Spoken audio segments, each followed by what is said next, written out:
Just to give you a little bit of background on Dr. Weaver, she's recognized nationally and internationally for her research on the effect of illness on the conduct of daily behaviors and assessment of treatment outcomes, particularly in sleep disorders. She is a professor of nursing and the chair of the Biobehavioral and Health Sciences Division at the School of Nursing here at the University of Pennsylvania. She also holds a secondary appointment in the Division of Sleep Medicine, the School of Medicine, also here at the University of Pennsylvania. I could probably go on about her accomplishments, but I think we'll just let her get started. And an alum. And an alum, the most important part. So please join me in welcoming Dr. Terri Weaver. Thank you. And my son's an alum, so I had the privilege of watching him graduate last year, so this is kind of like a nice memory this year. And thank you so much for taking the time to join me this afternoon to hopefully gain a little bit of knowledge about sleep. There's so much we could talk about, so little time.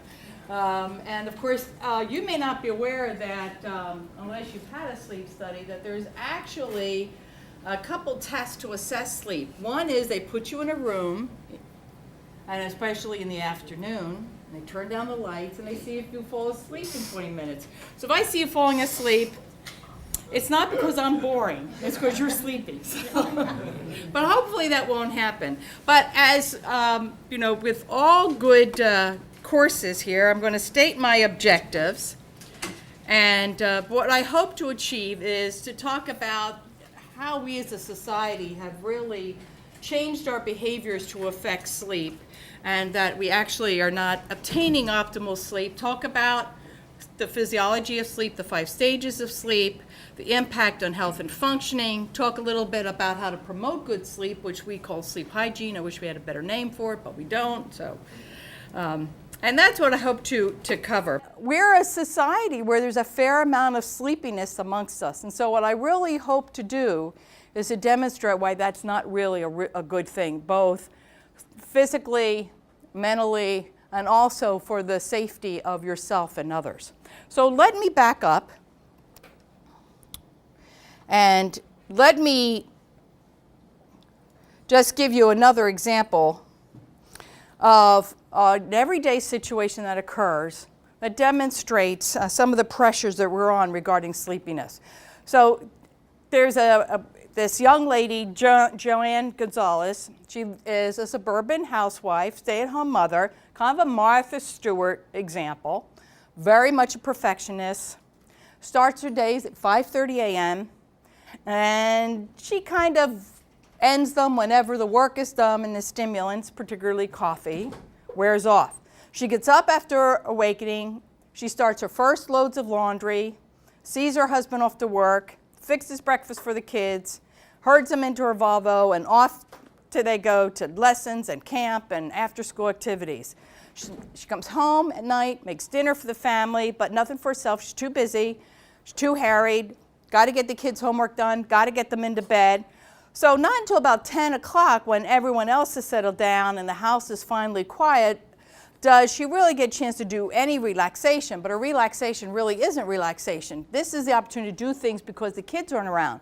So she mops the floor, she does her email, and so around 2 a.m. she crawls into bed and starts all over again.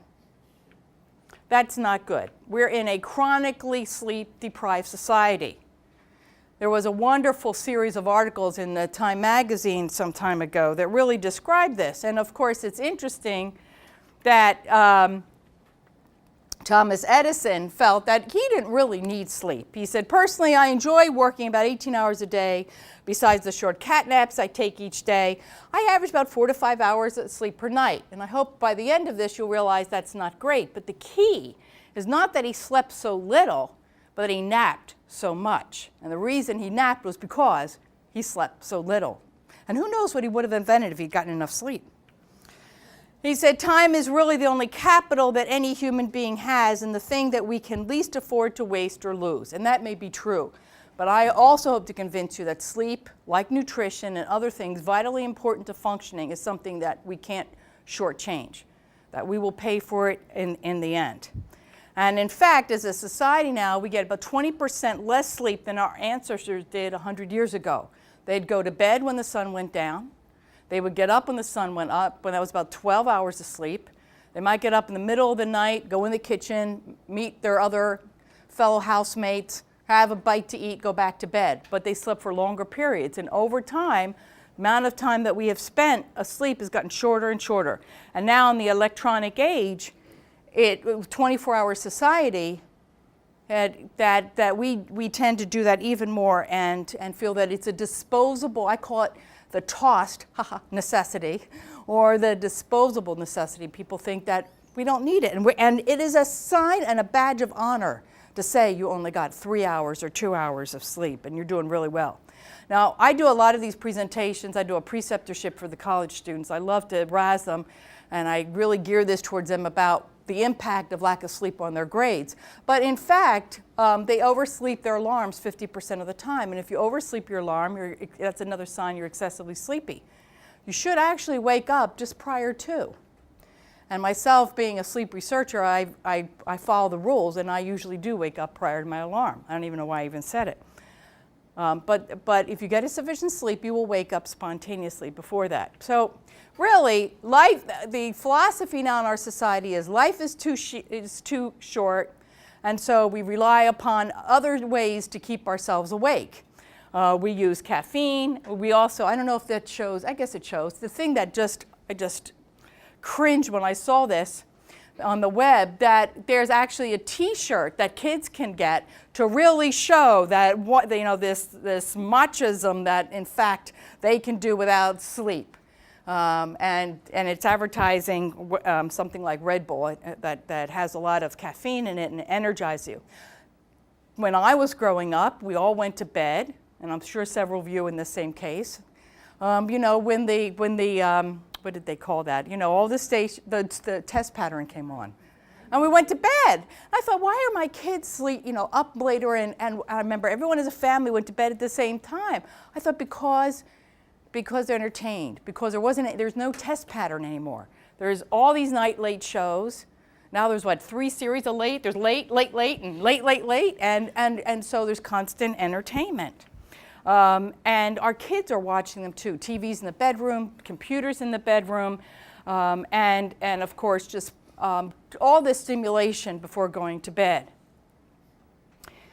And of course the end result is a society that is excessively sleepy, and I hope to show you why that's not a good thing.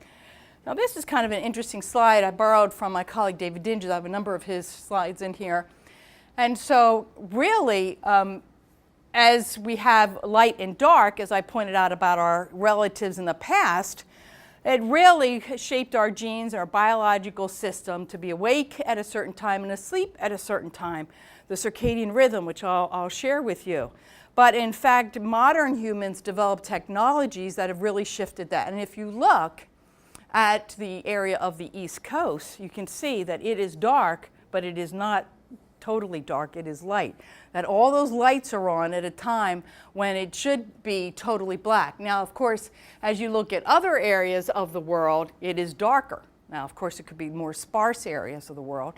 But in fact, when you look at this globally at night, which I'm sure astronauts are doing that now, that in fact, there are a lot of lights on because we're still going, instead of being in bed asleep. So, as I said, part of it is the availability. It's all Starbucks' fault. They're the ones who got us in this. They're the ones who tempted us with those lattes. But again, the drug of choice, Joanne Gonzalez, the example I gave you, was caffeine.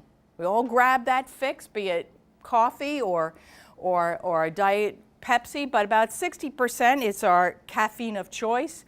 167 million caffeine drinkers in the United States, which is about 6.3 billion gallons of caffeine. And we used to start with these, what happened to the little cup of coffee? It just disappeared. There's no little cup of coffee. I mean, I like a little tea, and they give me this thing this big. I said, no, I just want a little cup of tea. And of course, what was the norm, this small cup of tea, is now the 16-ounce cup or the 22-ounce cup.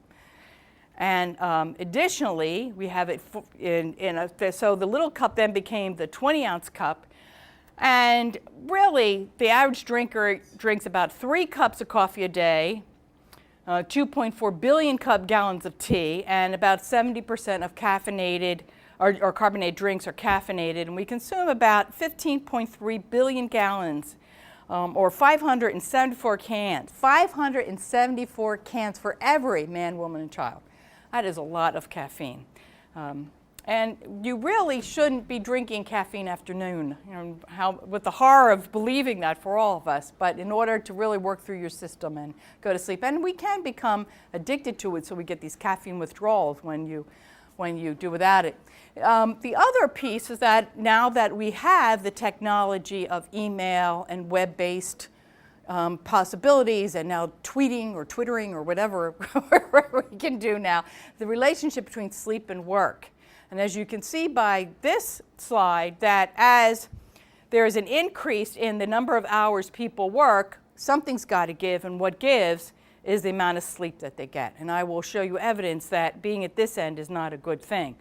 And so there really is this nonlinear relationship, but nevertheless, it's really not great that we've got a fair amount of people who are getting less than 8 hours of sleep because of their work patterns.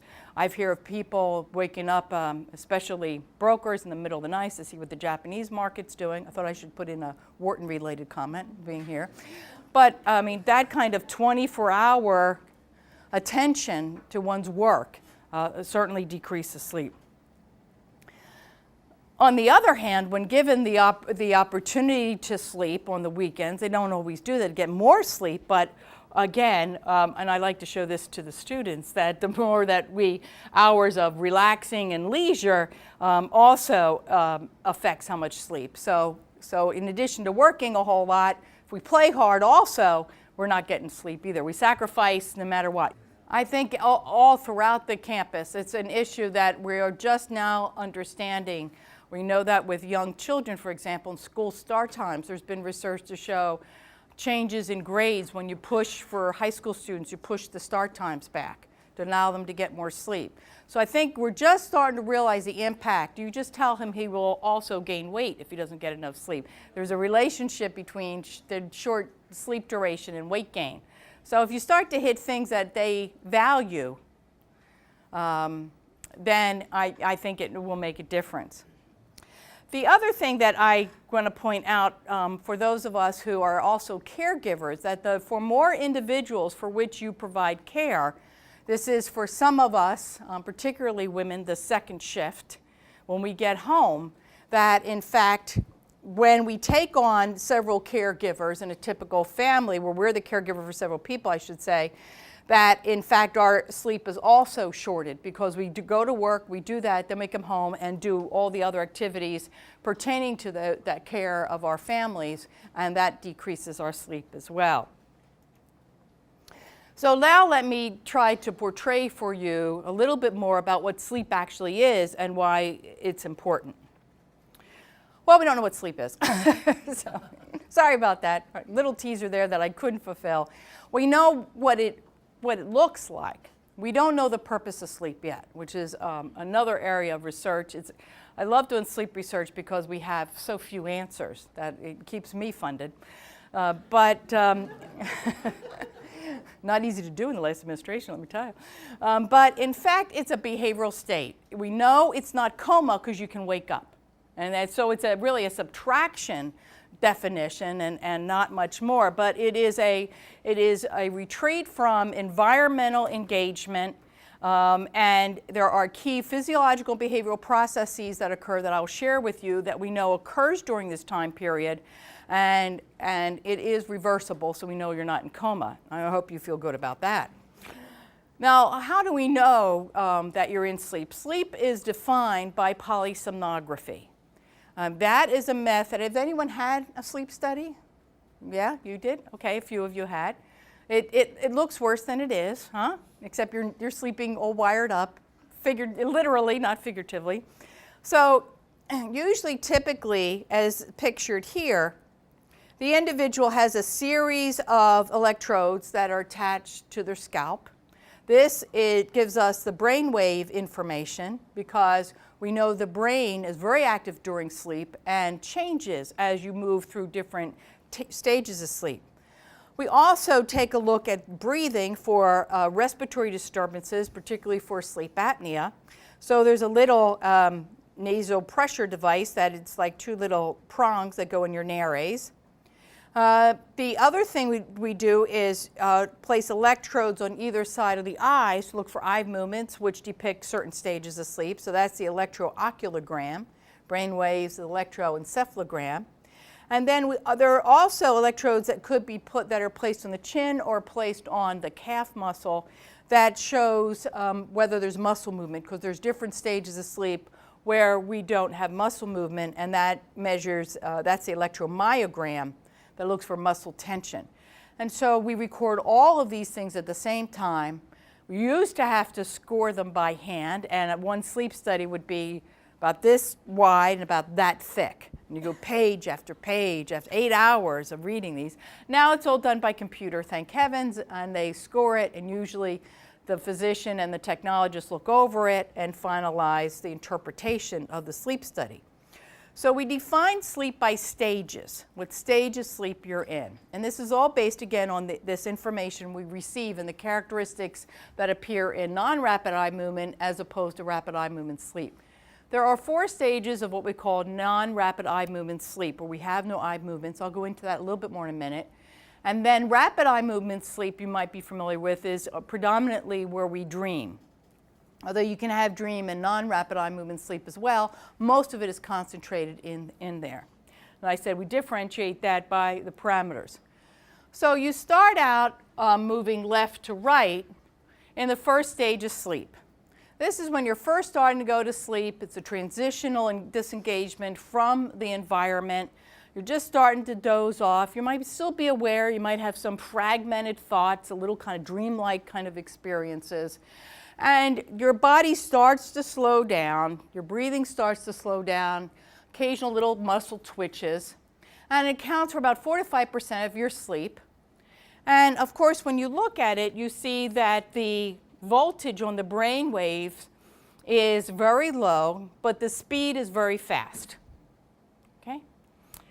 Stage 2 is characterized by 2 things. Stage 2 is characterized by these kind of funny looking waves called K complexes, or these funny looking things called spindles. So as soon as we see those, we recognize that you're into stage 2 sleep. Stage 2 sleep is a big chunk of your sleep, about half your sleep. It's where everything really does start to slow down, your breathing pattern, your heart rate, your muscle activity. And we also are able to look at, for example, circadian rhythm because of body temperature, which also changes with sleep. And you begin to emit heat, your body temperature starts to decrease throughout the night, but starts around stage 2. So stage 3 sleep and stage 4 sleep we kind of lump together. This is deep sleep. This is the time when your body begins to regenerate, particularly physically. This is when growth hormone is emitted, a lot of other hormones are emitted, and we recognize these 2 stages of sleep. Stage 3, you can see that in fact the voltage is getting higher and the speed is getting slower. The brain is starting to wind down. And we call these delta waves. So when we start to see these waves, we say you're in stage 3 sleep. And when they're more predominant, we say they're in stage 4 sleep. Well, this is really your deep sleep, very rhythmic movement. Your body's very relaxed. And then, if you see, we move into what here is characterized as stage 5, or rapid eye movement. So 1 through 4 is non-rapid eye movement, and stage 5, that's where the action begins. That's rapid eye movement. So I like to perceive rapid eye movement sleep, or stage 5 or REM sleep, as a time when the body begins to digest the activities of the day, like you might do in your email or your folders in your computer, and say, I want to keep this information, but I want to discard that. And I want to deal with this stress and remember this information, but the rest I can discard. And what I want to keep, I want to put maybe in more long-term memory. So it really is a time the brain processes the events of the day. And there have been studies in animal models and also humans. They had little rat rodents, and they trained, they put them in a maze, and they see how they did with their memory. And really, the little mice that got more sleep did much better in the maze. Also know this from a study in Germany on a mathematical problem. They gave them a problem that was really kind of difficult to solve. And they worked really hard at it, and they couldn't quite get it solved, and everyone went to bed, and the group that had the 8 hours of sleep, during the sleep, when they first woke up, they knew how to solve the problem, which told us that during sleep is not a benign time, that the problem solving continued and actually was completed during sleep and not while awake. I got my first grant from, big grant from NIH. I had a problem that the reviewers of the first time I submitted the proposal came up with something that really, our own previous data that we had, our preliminary findings, shot us in the foot. And they said, well, why are you bothering with this? Why don't you just jump ahead and do this other thing? And I knew that wasn't the right answer. I knew that that other second step had to be taken, but how do I can't argue against myself. Someone else I could definitely shoot down, but I'm not, it didn't serve me to shoot my own data. I went to bed 3 o'clock in the morning, wouldn't go. Got the answer, got the grant. So it's the time when the brain really does work things out. So, yeah. You just said 3 o'clock in the morning. Is that a typical time period? All right, so usually we cycle through this 4 to 6 times a night. There's 60 to 90 cycles. So you'll go through stage 1 to 5 in an orderly fashion when you first go to sleep. Then you'll bounce around between stages throughout, but from early morning hours on, 4 or 5 o'clock in the morning, so you'll have more rapid eye movement sleep than you will have non-rapid eye movement sleep, and this is when you have more of your dreams.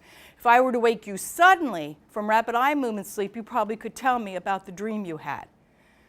And occasionally, if you slowly wake up, you might remember the dream. But most often, we do not remember our dreams, because when we wake up, we slowly come up from stage 5 and work backwards. But other than the beginning and the end, unless we're abruptly awakened, for the most part, we bounce between stages. And so when you look at this rapid eye movement sleep is about 20 to 25% of your sleep time. And as you can see, it's really a mixed group of waves, both fast and slow. And there's also rapid eye movements. We can see on the monitor that the eyes are moving and rolling, and that only occurs in this sleep.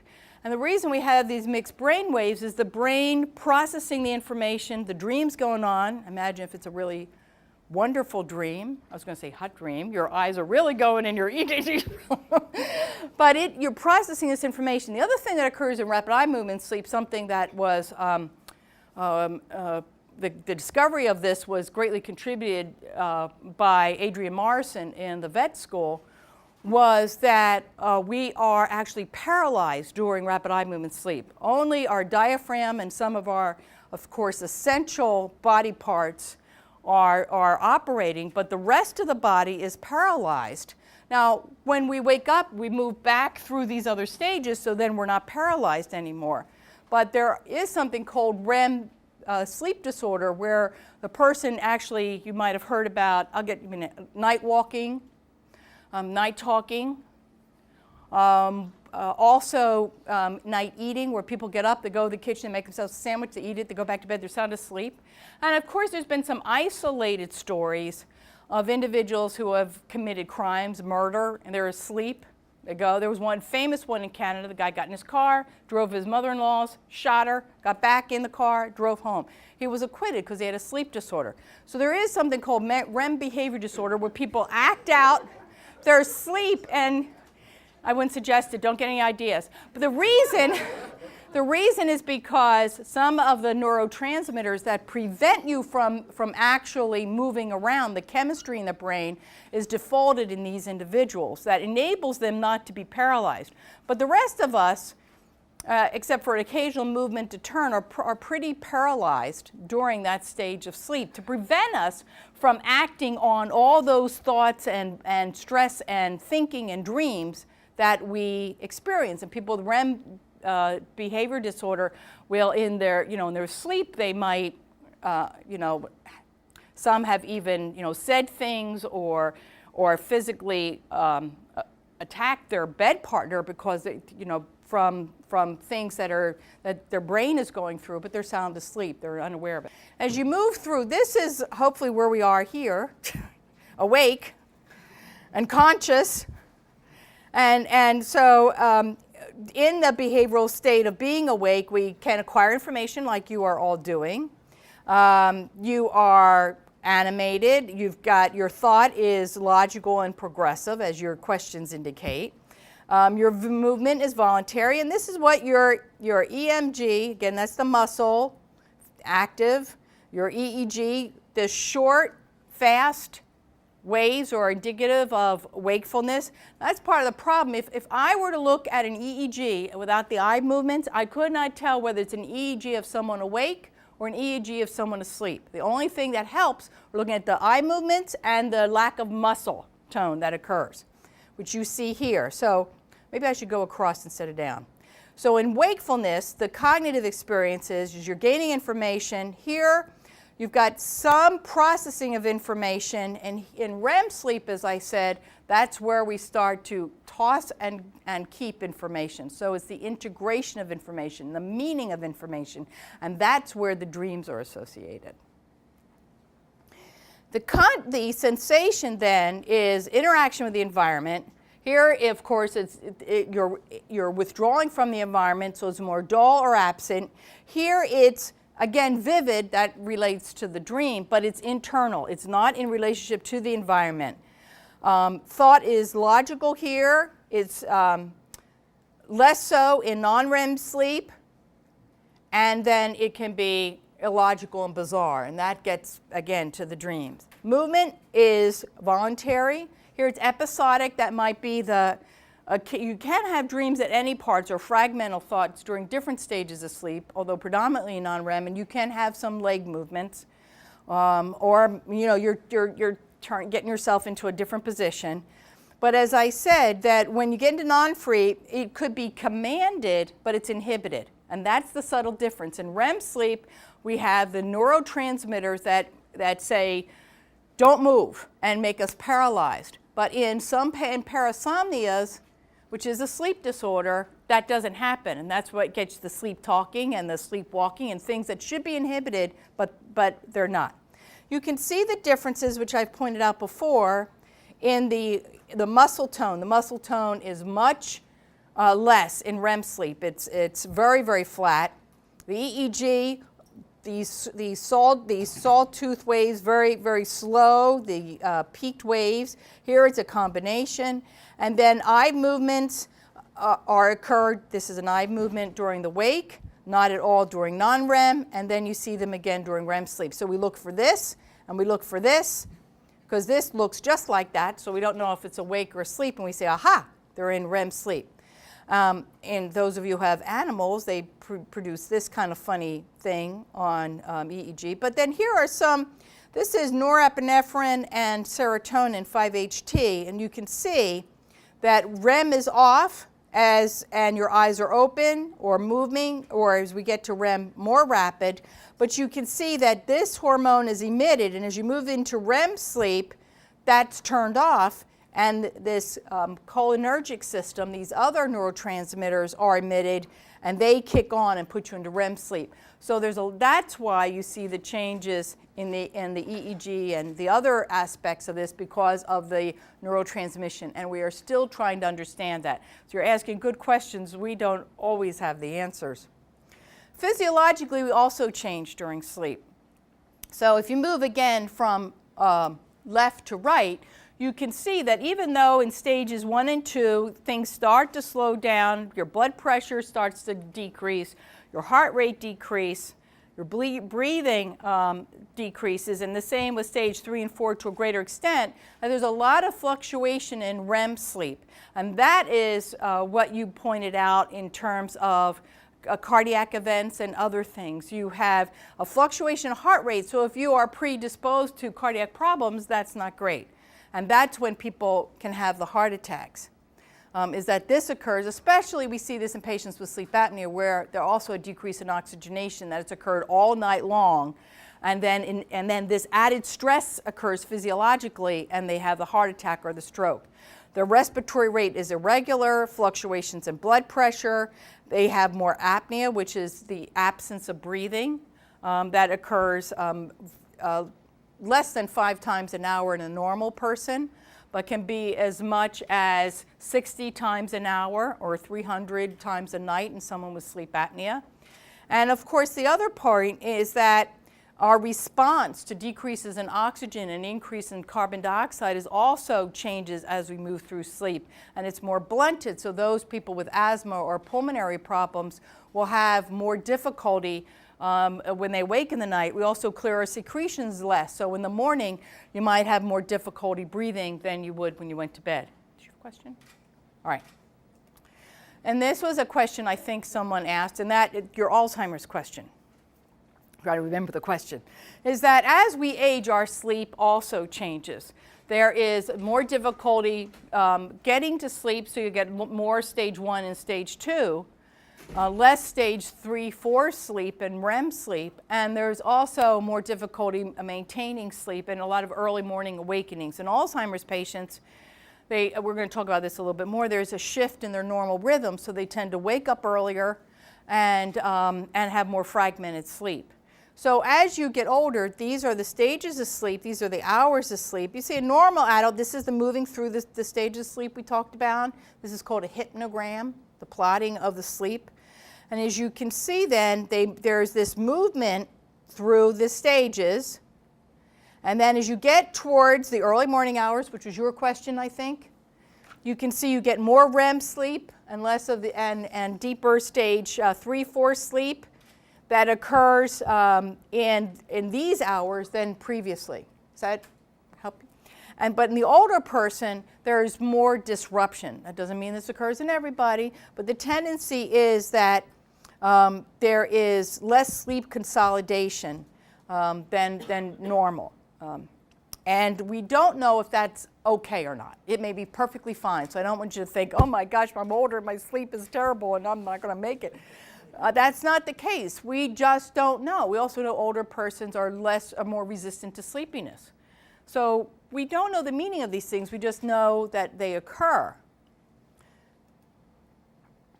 Now, that brings us to, again, answering the questions about the other piece of sleep, beside the stages of sleep, which is a circadian rhythm. So we have rhythm. And I like this cartoon because if you've ever had a teenager at home, back to that other gentleman's question about getting his kid to bed, is that they're on a total different time cycle than the rest of us. And there was another cartoon I meant to scan where you see it's a classroom, and you look out the window and the moon is out, and the teacher's got this chalk on the board and he's falling asleep. And the teenager in the class, and he says, you know, algebra makes a lot more sense at this time of night, you know. And that's true here. Here, the kid, I remember summers like this, oh my gosh, where she makes a big deal of the fact that he's finally up and it's noon. And she says, what's the big deal? You made it for lunch at last, you know. Bring in the news people, send over a crew, he's awake. And of course, the kid responds by saying, it's not summer unless your mom is ragging on you about your sleep habit. And that's true. I remember I have 2 sons at home, you know, asleep when they're still asleep at 1, 2 in the afternoon. It's like, they have breakfast at 2. They come in and they raid the lunch meat. That's where I was like, oh gosh, you know, what have I done? But part of it is related to this rhythm. So on the left is this relationship between sleep need and the normal rhythm. So in fact, we have a normal process, which is, you see that the red line. That is, and I hesitated to lecture at this time of day. This is not a good time of day. You see, as we hit the circadian dip about this time of day, which is right here, and you see the time, you look at the clock, and this is not good. I don't teach in the afternoon for that reason. No, I actually do, but it's with great trepidation, because we have 2 pushes for sleep. One, as you can see here, it starts about 8 o'clock, about 7 o'clock, melatonin is excreted. Melatonin doesn't produce sleepiness. It starts the whole cycles of chemical changes that promote sleepiness. We start to settle down and all those changes that I mentioned. We go into sleep, that urge is still there, and then as we get towards the morning and we replenish that urge, then we start to move towards wakefulness. And it's this balance between the urge to sleep, we call it sleep pressure.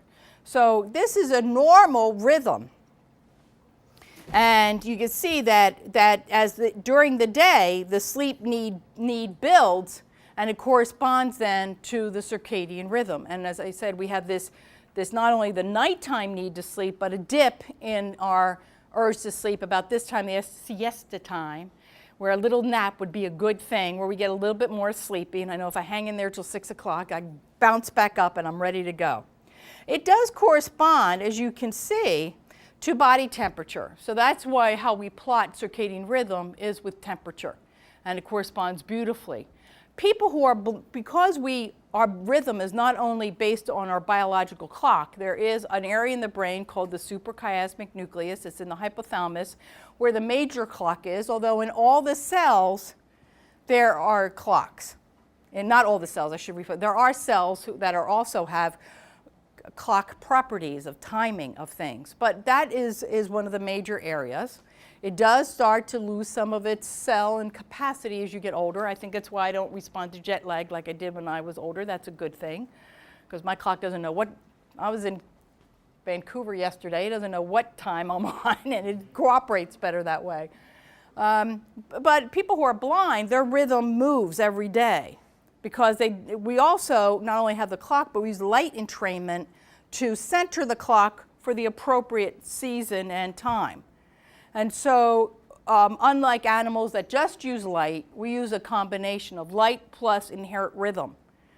But as I said, someone who's blind, they don't have that, or someone who's we know in community dwelling elders who are in the house a lot, they don't get enough light to keep their rhythms, and that's part of the problem, especially with Alzheimer's. And so you need some of that light entrainment to maintain your rhythm. So this is another way of portraying this. The green is what's desired. Now in the older individual, this is where the Alzheimer's comes in. Not for everybody, don't take this home as it means everybody, but we know that there's a tendency in older individuals to have a phase advance. Their rhythms tend to shift forward. So they may, I remember in City Slickers, Seinfeld did this great, not Seinfeld, Billy Crystal did this great piece about, as you get older, what happens, and that, you go and have your dinner at 4 or 5 in the afternoon, and that's not too atypical, but there's this shift so that you get sleepy earlier. You may not go to bed, but maybe fall asleep in the chair, and then wake up earlier in the day, like 3 or 4 or 5 in the morning, wake up early. And also with Alzheimer's, they tend to wake up like 3 at night, and it's not or 4 in the morning, and it's not so much that is negative to them. A cause of institutionalization is their impact on the rest of the family, who's now awakened and worried, and after a while, their own sleep deprivation in trying to care for these individuals becomes a problem.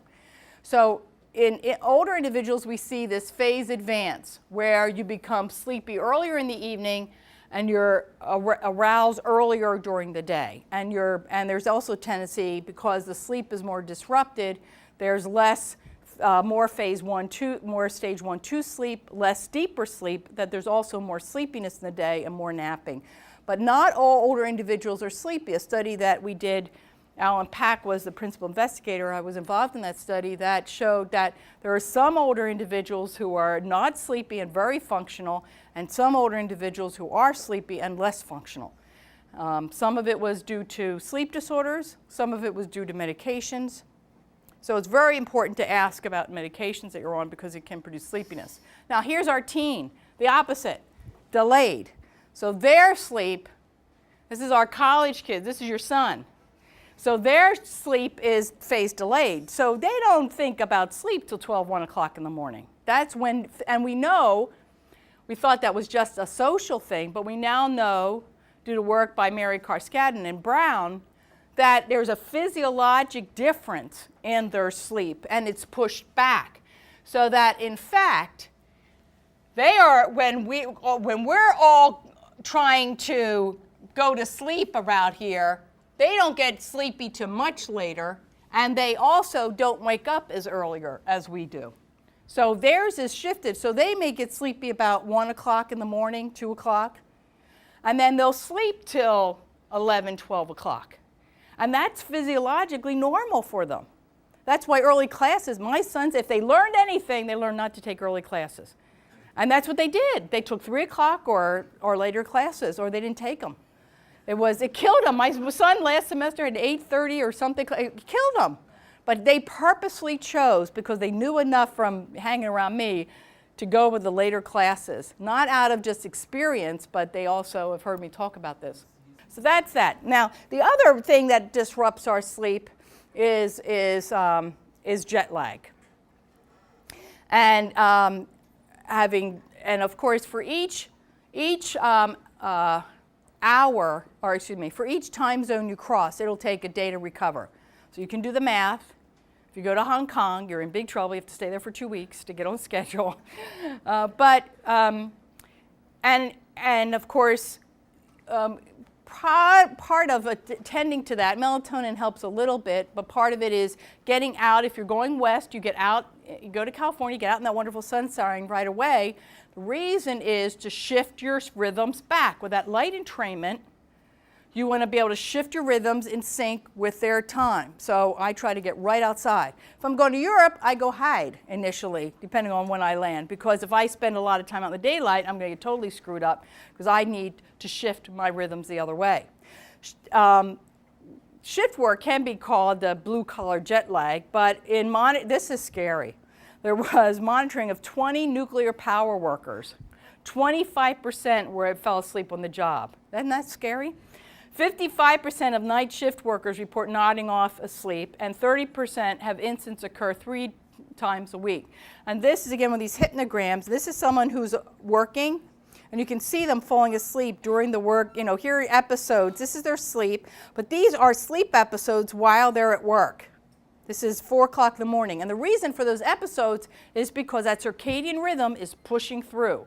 Now, we call these two pieces that work hand in hand. You've got the circadian rhythm, which is a biological rhythm, and then you've got the homeostat. The homeostat is what you all do to affect your rhythm. So it's how much sleep you got the day before. Do you wake up at a consistent time? Because wake-up time consistency plays a role. You know, did you have that 6-layered pepperoni pizza right before going to bed? That will affect your sleep as well. So there's things, whether you have a fever. So there's things that affect the homeostatic drive to sleep, principally this sleep pressure due to sleep deprivation. And then you have the circadian, and when they're both in sync, you're not going to be awake.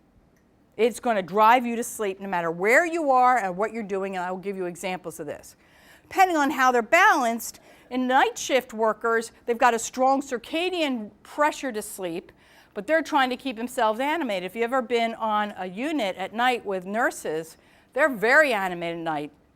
They might play the music, they talk a lot, and they eat. And the reason is to keep themselves, they self-stimulate to keep themselves alert. So, what's the answer about how much sleep you need? Here is some data that shows what happens when this is the test I mentioned, the multiple sleep latency test. This is how fast can you fall asleep. And you can see that you really stay quite awake, 20 minutes being normal. This is during different periods of the day. This is getting close to night. So that, in fact, they're pretty good at staying awake. And stay awake longer than even the person who has a normal night's sleep. But look at this with the sleepless night, how, that's the homeostatic pressure to go to sleep. You can see that it doesn't matter what time of day. If it was circadian based alone, you would see those changes over time. But it's both the circadian and the homeostatic pressure, the drive to sleep that intrudes in daytime hours to force you to sleep. You just can't control it. And so when we do this test, we put someone in a dark room with the electrodes on, and we say, we have two tests. One, we say, see if you can stay awake, and the other, we say, see if you can go to sleep. The one where we say, see if you can go to sleep, if you do it in less than 10 minutes, you're excessively sleepy. And you can see that these people, after a sleepless night, were very sleepy. But the other really wonderful work that's been done to answer these questions is done by David Dinges and Hans von Duncan here at Penn. David's in the School of Medicine. He's an experimental psychologist. He took individuals, he sleep deprived them over 2 weeks. Now, most of the work that had been done previous to that was on total sleep deprivation, taking all the sleep away. But what he did, he says that's not what people do, except for teenagers or college students on a regular basis. Most of us get partial sleep deprivation. We're sleeping 5, 6 hours a night, and we do it day after day after day. Then what is the cumulative sleep debt that occurs? What does that do? And so this looks like a busy slide, but just hang in there for me. This is a cognitive behavioral test. In this test, we give you a symbol or a number, and you have to match it. There's about 90 on the page, and give you a minute and a half to do it. All right? Pretty simple. So if I give you a 1, you would give me, the 10. If I give you the 10, you would write down the 1. So it's either all numbers, and you have to match this, do the symbols, or all symbols, and you have to put the number, depending on whether we're doing it on the computer or not. So these are 3 groups of individuals. One group got 4 hours of sleep for 2 weeks. One group got 6 hours for 2 weeks. And one group got 8 hours for 2 weeks. And of course, in this test, the higher the score, these are the number that they got correct in that minute and a half. You see that there's a learning curve with this test, that they get better and better at doing it. And so you can see that when you look at this group, that they actually did better and better over time. These are the 8 hours. Now you can see that over time, the group that got 4 hours of sleep really started to do a nosedive. Now you might say, of course, they only got 4 hours of sleep. And there was a statistically significant difference between those who got 4 hours and those who got 8 hours. But the scary part was, look at the 6 hours. No learning curve.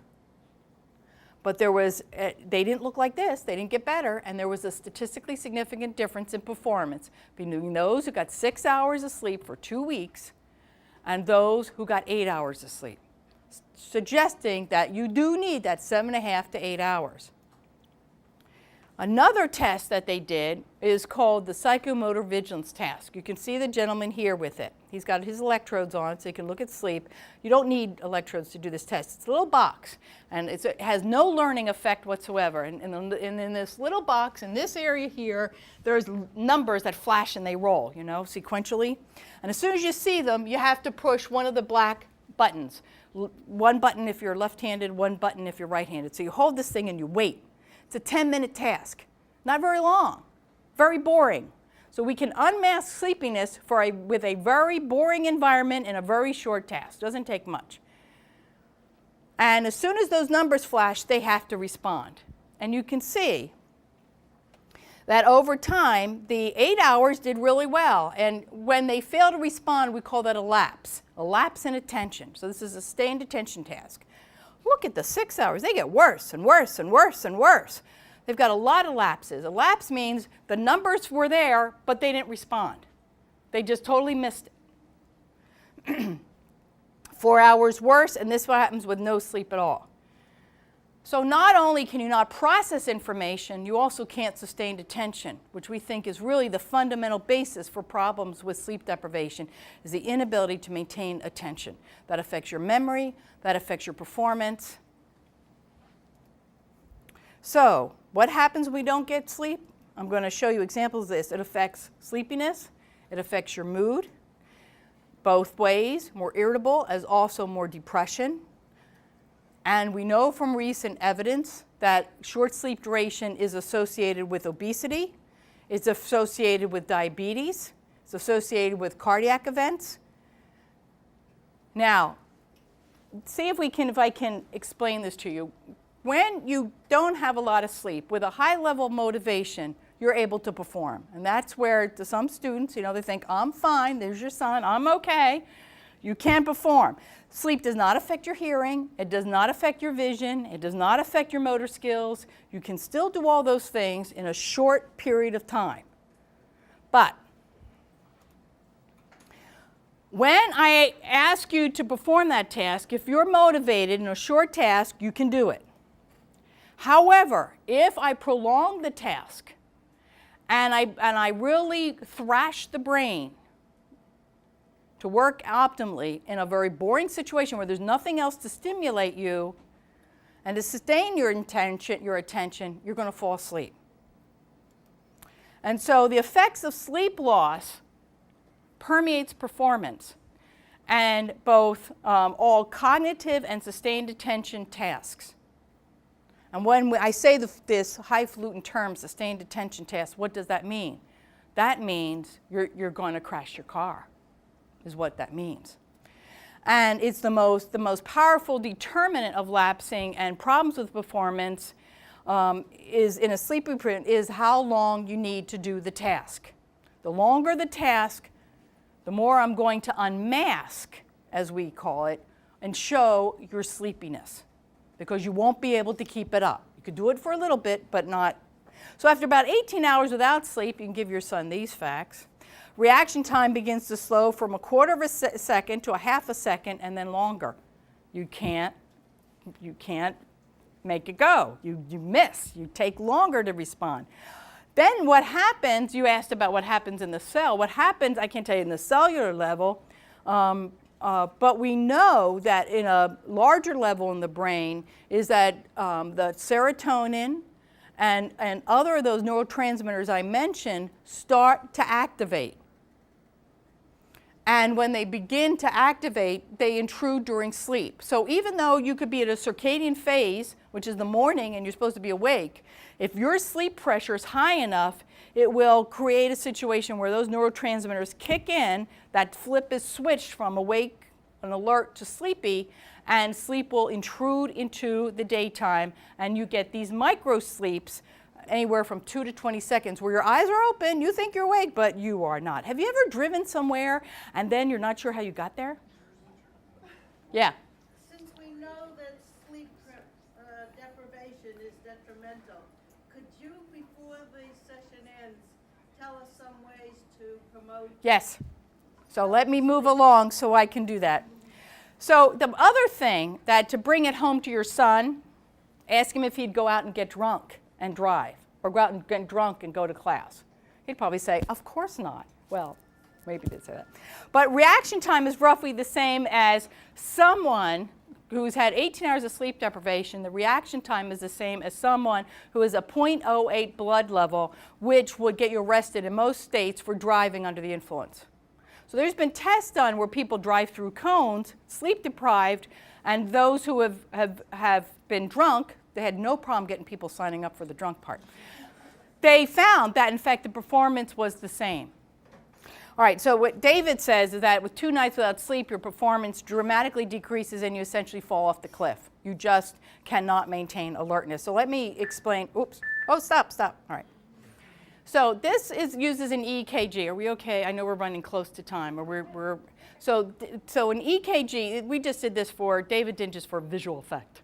So this is the sound of someone performing that test, the PVT, and listen to the cadence of the response. Every time you see this, they've responded to the light, okay?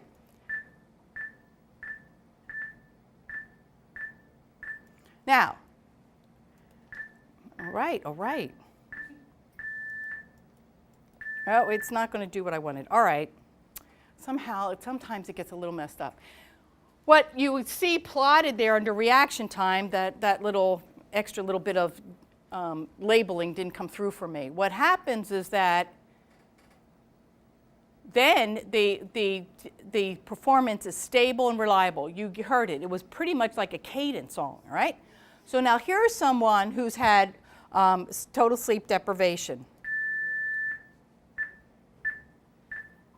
Not doing badly.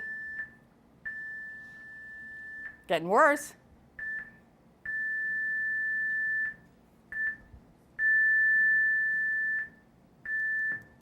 So there we go. Where were you?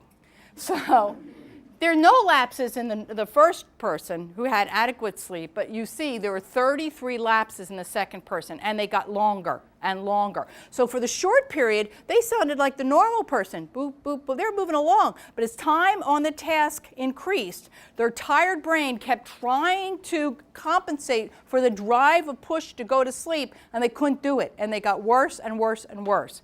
And this is only a 10-minute task.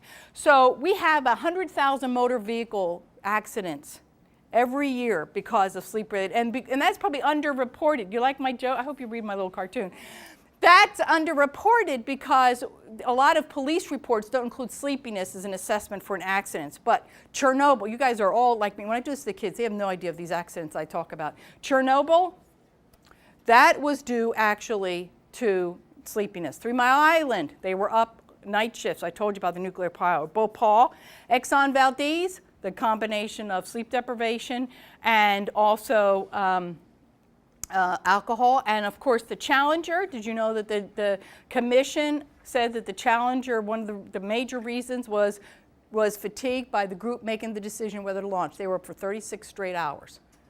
So all of these major accidents are due to sleep deprivation, and we know that if you look at the troops here in Iraq, they will sleep anywhere because they are so exhausted.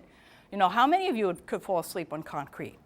Or the firefighters who are falling asleep with fire just close to their head. The grounded ferry, the New York ferry, that crash, sleep deprivation. Hazmat truck, and more recently, who knows what this is? Buffalo crash, absolutely. And what did we just hear? They hadn't had enough sleep. So I always want to go in and do a little Epworth or PVT on the flight crew when I walk on board a flight. How much sleep did you get? Not in a lounge. But it's serious. It causes accidents.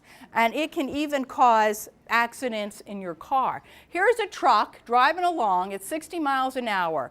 In a 2-second lapse, it'll have a drift of a 4-angle drift, travel 190 feet, and be completely out of the lane. So if you think you're immune to it, you're wrong. Or your son thinks he's immune to it, they're wrong. Because the thing is, microsleeps do not let you know they're coming. They just come. If the sleep pressure is high enough, they're going to intrude into your daytime, cause you to fall asleep. Your eyes will be open. You think you're awake, but you're not. Your brain is asleep. And this could be into the other lane as well in an oncoming accident. When you hear on the news single vehicular accidents, I immediately say that's a sleep problem, especially at 4, 5, 6 o'clock in the morning. That's why the rumble strips are there. To at least as you start to move out of lane, it jars you and wakes you up. These are time of day, but look at this. This is not rush hour. What's going on here? No. 2 to 4 in the morning. What closed? The bars closed. And people are driving home, high circadian push, a little bit of alcohol, not a good thing. So what else is at risk? This is what you're talking about. This data shows that it also affects, this is chronic heart disease, a non-fatal heart attack, or a fatal heart attack. As you can see, this is the reference. That as you move this way, the relationship between sleep duration and physiological events is a U. If you get a lot of sleep, that's bad. And most of the people who get 9 hours or more sleep typically are individuals who might also have some chronic other disease. But if you look at this, at 7 hours, there's really not much of an increase in risk. 30% increase in risk at 6 hours, 80 to 90% increase in risk at 5 hours or less sleep. And most of those occur early morning. Diabetes. As you move to less and less sleep, you go from no risk to a 50 to 80% risk of having diabetes. So it's not benign, this sleep. Also, sleep apnea as a hallmark of sleep deprivation affects relationships. Problems at work. Coworkers think that because they fall asleep in the job, the coworkers say, well, you must be lazy. They're not. They're sleepy. Marital problems. More individuals with sleep disorders. There was a high proportion of them who are divorced. They restrict their social life because they don't want to go out and be embarrassed and fall asleep. People think they lack interest. They have an irritable mood and impotence. And you could say to your son that you can't have good sex if you're sleepy. That individuals who have, I know from sleep apnea, we know that there's a 40%, well, part of it may be due to the hypoxemia, but they do have problems with impotency and sleepiness because they're just, heck with a Viagra, get sleep.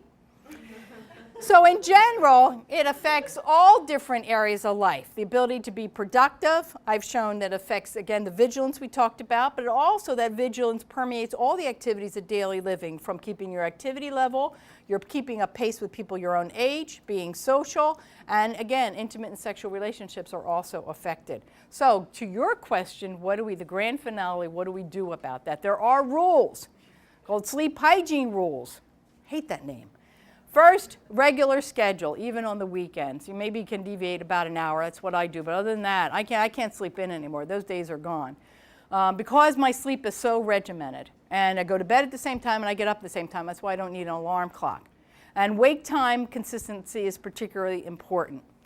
Avoid stimulants, especially as I said, ideally noon and on, but more so within 2 to 3 hours before going to bed. What alcohol does, it's not how much, alcohol puts you to sleep like this, you just go right out. But it causes sleep disruption, and it won't let you get into those deeper stages of sleep. It will prevent that, and especially the more it drops to a 0 level blood alcohol, that's when it disrupts your sleep the most. So it's not how much you have on board going to bed, it's how far you have to drop throughout the night. And as you move there, it'll disrupt your sleep and it keeps waking you up. You're not to alertness, but it's like someone keep waking you up all night long. That's why you feel so in the morning after that. Sometimes with stress, it's difficult to sleep. So it's best to set aside a time that's not right as you go to bed. Relax an hour before going to bed, either reading or watching, something that's relaxing to you, yoga. Maintain your bedtime routine, because we're behavioral individuals, and if we go through the same process of I'm putting on my whatever you put on or don't put on before going to bed, I'm brushing my teeth, I'm doing this. If you do that every night, then as you do that, the brain says, oh, it must be sleep time, and prepares for that. Again, we talked about a cool, dark room, and the bed, this is again for more younger people, but could apply to anyone, that should be used for one of 2 things, sleep and other. But it shouldn't be used for watching long periods of TV, reading for long periods of time, or doing what the college kids do is they do their homework in bed. So then, this actually promotes insomnia, because the brain says, well, what is the bed for? Is this bed for sleeping or is it for homework? And it gets confused. So when you're in it and you think you want to go to sleep, it says, no, you told me it was homework. The other thing that happens is if you keep changing your sleep time. I like to use nursing students as an example, because they got these early morning classes that Monday through Thursday they're getting up early and they're going to bed fairly 11 o'clock or so, because they have clinical. They really can't. Class is one thing, but when you're on the clinical floor taking care of people, that's something else. And they have to be careful. And what happens is then comes Thursday night, Friday, it's the weekend, so they stay up late, they party, and then Sunday night, and this happens to a lot of us. How many of you sometimes have trouble falling asleep Sunday night before work? Because you've pushed your sleep back because you slept in, and the brain says, okay, which is it? Is my bedtime 1 or is my bedtime 11? Make up your mind. And it just won't adjust, and it'll keep you awake. And then you have a harder time than continuing. Naps should be limited to, unless you're really sleep deprived, then definitely get a good nap. But routinely, they should be limited to about 30 minutes. The pizza refers to the decrease in GI motility when you're asleep. So if you have that big, reminds me of those pictures of the snake who ate that big rodent, it's sitting right in the middle. That's what it's just sitting there doing nothing but reminding you on a regular basis that it's there. If you cannot sleep, turn the clock around. Looking at the clock, oh my gosh, it's 3 o'clock in the morning and I can't sleep and I have a major meeting tomorrow. Oh my gosh, it's 3:30 and I can't sleep and I have a major meeting tomorrow. oh my gosh, it's 4 o'clock and I'm still awake. That just increases the anxiety and the adrenaline, and it will promote alertness. You want to turn the clock around, do not look at the clock. And it usually takes 15 to 20 minutes to fall asleep, and you will fall asleep. The best thing if you have trouble sleeping is get out of the bed. Don't stay in the bed. You don't want to associate difficulty with sleeping with a bed. Get out of the bed, go read, go get a little bite to eat. Little bite's okay if you're a little hungry. I always wake up hungry. Get a little bite to eat. You go to bed. That break is enough. You'll fall asleep. And I think there's just some website information about where you can get more information on sleep. NIH has public access, the American Academy of Sleep Medicine as well. And NAPS is a wonderful area, and the National Sleep Foundation. Thank you. You have been a wonderful audience. Appreciate it.